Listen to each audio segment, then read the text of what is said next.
Sur le plan économique, le PIB, le produit intérieur brut de la Polynésie en 2023 a atteint un niveau record. Il est de 706 milliards de francs, soit 3 points de plus qu'en 2022. Une hausse portée par la consommation des ménages et les exportations. On fait le point avec Athéna Milcam et Rarha Oumaha.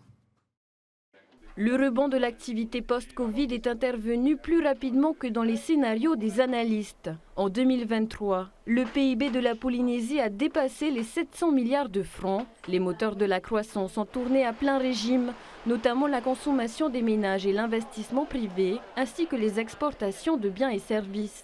Cette consommation des ménages, elle a été soutenue par les bons résultats du marché du travail, par la progression de l'emploi, puisqu'on a mesuré que le taux d'emploi a progressé en 2023, et la masse salariale, donc l'ensemble des revenus versés au titre des salaires, a progressé de 7%. Les échanges extérieurs ont contribué pour 1 point, donc 1/3 à la croissance de l'année. Le ralentissement de l'inflation en 2023 et la bonne tenue du marché de l'emploi a bénéficié à la consommation des ménages. Pour autant, ces bons chiffres ne se traduisent pas toujours dans le quotidien des Polynésiens, confrontés à la cherté de la vie.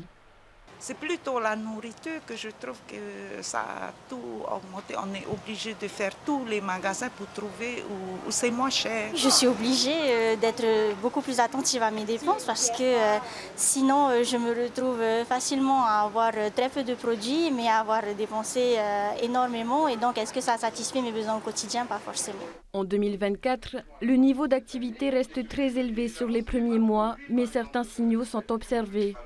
D'une part, une croissance un peu plus modérée de l'emploi salarié au niveau du secteur de la construction, et puis une production de crédit qui avait très fortement augmenté en 2023. Et là, il y a un petit tassement avec une baisse de 20%, principalement liée à la baisse des encours de crédit des entreprises et des crédits immobiliers aux particuliers. Une baisse qui s'explique par des comportements attentistes de la part des chefs d'entreprise dans certains secteurs, dont le tourisme.